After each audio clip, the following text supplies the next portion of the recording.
ನಮಸ್ಕಾರ ಸ್ನೇಹಿತರೆ, ಪೈಲೂರ್ ಯೂಟ್ಯೂಬ್ ಚಾನಲ್ಗೆ ಸ್ವಾಗತ.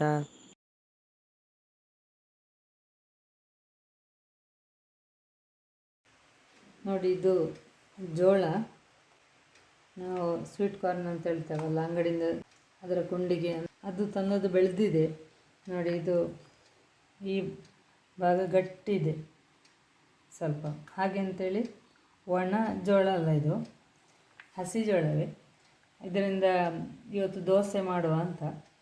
ಆಲ್ರೆಡಿ ನಾವು 2 ರೀತಿಯ ದೋಸೆ ರೆಸಿಪಿಯನ್ನು ನಮ್ಮ ಚಾನಲ್ ಅಪ್ಲೋಡ್ ಮಾಡಿದ್ದೇವೆ. ಜೋಳದ ಬೀಜ ಮೆತ್ತನೆ ಇತ್ತು, ಇದು ಸ್ವಲ್ಪ ಗಟ್ಟಿದೆ. ಇದು ಹಾಗಾಗಿ ಇದನ್ನು ಇನ್ನೊಂದು ರೀತಿಯಲ್ಲಿ ಮಾಡಿ ತೋರಿಸ್ತಾ ಇದ್ದೇವೆ. ಇದಕ್ಕೆ 5 ಲೋಟ ನಾನು ಜೋಳದ ಬೀಜವನ್ನು ತಗೊಂಡಿದ್ದೇನೆ. 2 ಲೋಟ ದೋಸೆ ಅಕ್ಕಿಯನ್ನು ತಗೊಂಡಿದ್ದೇನೆ. ಇದನ್ನು ಈಗ ಹಿಂದಿನ ದಿವಸವೇ ನೆನೆ ಹಾಕಿದ್ದನ್ನು ಈಗ ತೊಳೆದು ರೆಡಿ ಮಾಡಿ ಇಟ್ಟುಕೊಂಡಿದ್ದೇನೆ.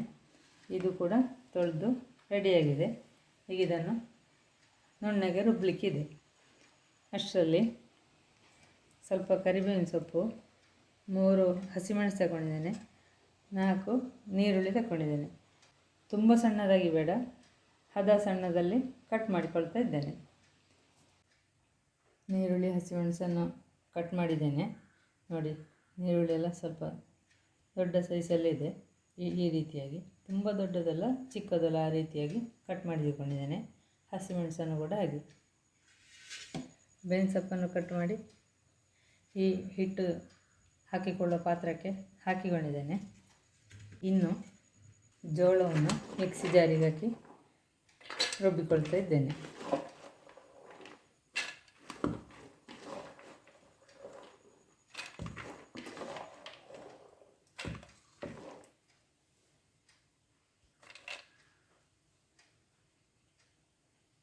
ಇದಕ್ಕೆ ಸ್ವಲ್ಪ ನೀರು ಕೂಡ ಹಾಕಿಕೊಂಡಿದ್ದೇನೆ. ಇದನ್ನೀಗ ರುಬ್ಬಿಕೊಳ್ಳುವ. ನೋಡಿ, ಇದು ಈಗ ಎಷ್ಟು ತರಿಯಾಗಿ ರುಬ್ಬಿಕೊಂಡಿದ್ದೇನೆ. ಇನ್ನೂ ಸ್ವಲ್ಪ ನುಣ್ಣಗಾಗಬೇಕು. ಈಗ ಇದಕ್ಕೆ ಅಕ್ಕಿಯನ್ನು ಕೂಡ ಹಾಕಿ ರುಬ್ಬಿಕೊಳ್ತಾ ಇದ್ದೇನೆ.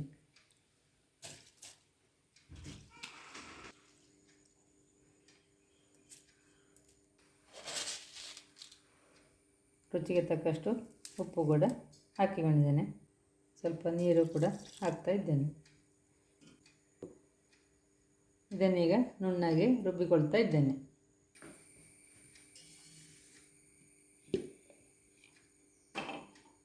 ಇದು ನುಣ್ಣಗೆ ರುಬ್ಬಿಯಾಗಿದೆ. ಮಿಕ್ಸಿ ಜಾರಿಗೆ ಈ ಕಟ್ ಮಾಡಿ ಇಟ್ಟುಕೊಂಡ ನೀರುಳ್ಳಿ ಮತ್ತು ಹಸಿಮೆಣಸನ್ನು ಕೂಡ ಹಾಕಿಕೊಂಡು ರುಬ್ಬಿಕೊಳ್ತಾ ಇದ್ದೇನೆ. ಅದು ತುಂಬ ನುಣ್ಣಗೆ ಆಗೋದು ಬೇಡ, ಒಂದೊಂದು ಸಣ್ಣ ಸಣ್ಣ ಪೀಸ್ಗಳು ಉಳಿದ್ರೂ ತೊಂದರೆ ಇಲ್ಲ. ಅದಕ್ಕೋಸ್ಕರ ನುಣ್ಣಗೆ ರುಬ್ಬಿಕೊಳ್ಳೋದು ಬೇಡ.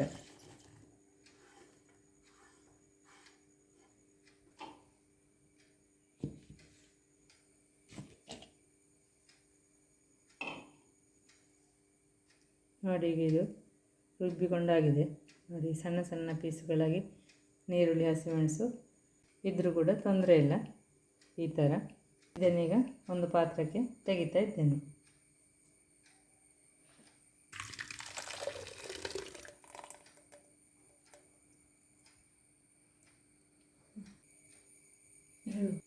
ಈಗ ನೀರುಳ್ಳಿ ಹಸಿಮೆಣಸೆಲ್ಲ ಮೊದಲಿನ ಬ್ಯಾಚಲ್ಲಿ ರುಬ್ಬಿಕೊಂಡಾಗಿದೆ. ಹೀಗೆ ಉಳಿದಂಥ ಈ ಜೋಳ ಮತ್ತು ಅಕ್ಕಿಯನ್ನು ಮಾತ್ರ ಈ ಬ್ಯಾಚಲ್ಲಿ ಅದೇ ರೀತಿ ರುಬ್ಬಿಕೊಂಡ್ರೆ ಆಯಿತು.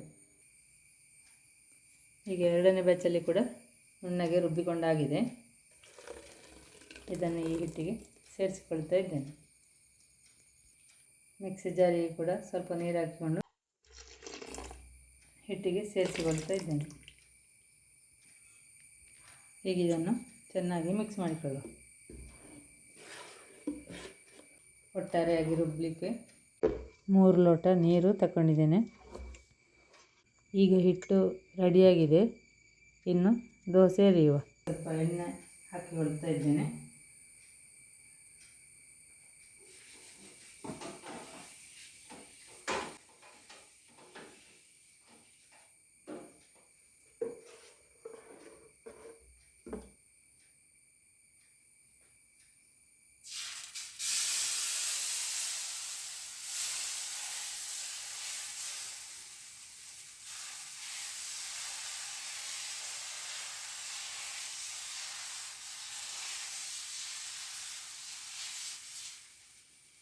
ಈಗ ಅದು ಕಾವಲಿ ಕಾದಿದೆ ಅಂತೇಳಿ ಉರಿ ಸಣ್ಣದಲ್ಲಿ ಇಟ್ಟುಕೊಂಡಿದ್ದೇನೆ.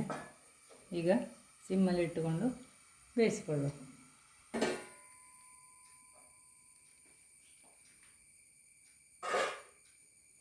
ಮುಚ್ಚಳ ತೆಗೆದಿದ್ದೇನೆ. ಉರಿ ದೊಡ್ಡದು ಮಾಡಿಕೊಂಡಿದ್ದೇನೆ.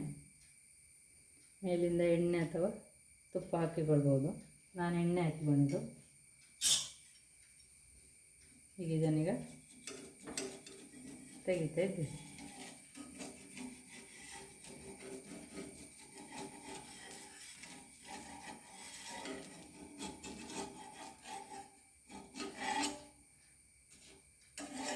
ನೋಡಿ, ರುಚಿಕರವಾದ ದೋಸೆ ಕ್ರಿಸ್ಪಿ ಇದೆ.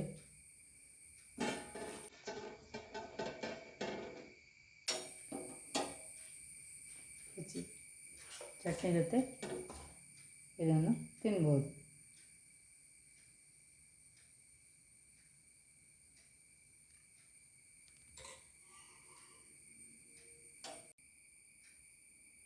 ಕಾವಲಿಗೆ ಎಳ್ಳೆಣ್ಣೆ ಹಾಕಿಕೊಂಡ್ರೆ ಒಳ್ಳೆಯದು.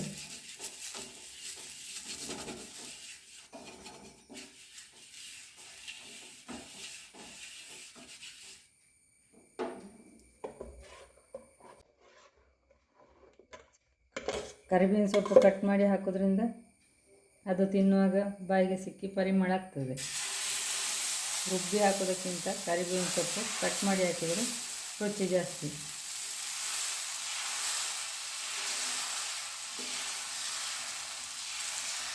ದೋಸೆ ಎರಿಯುವಾಗ ಉರಿ ದೊಡ್ಡದಿರಲಿ, ಮುಚ್ಚುವಾಗ ಉರಿ ಸಣ್ಣದು ಮಾಡಿಕೊಂಡ್ರೆ ಆಯಿತು.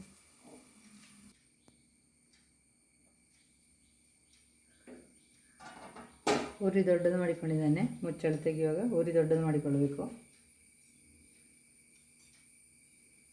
ಮೇಲಿಂದ ಎಣ್ಣೆ ಹಾಕಿಕೊಂಡಿದ್ದೇನೆ. ಕ್ರಿಸ್ಪಿಯಾಗಿ ಬೇಕು ಅಂತಾರೆ ಸ್ವಲ್ಪ ಹೊತ್ತು ಕಳೆದ ಮೇಲೆ ದೋಸೆ ತೆಗೆದ್ರೆ ಸಾಕು.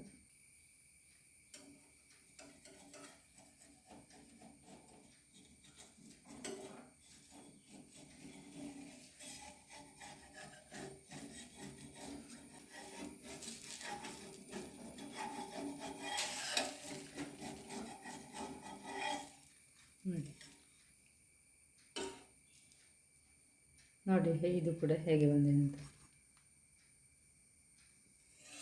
ಕೌಚಿ ಹಾಕಿಕೊಳ್ಬೋದು, ಕೌಚಿ ಕೂಡ ಹಾಕಿಕೊಳ್ಬೋದು.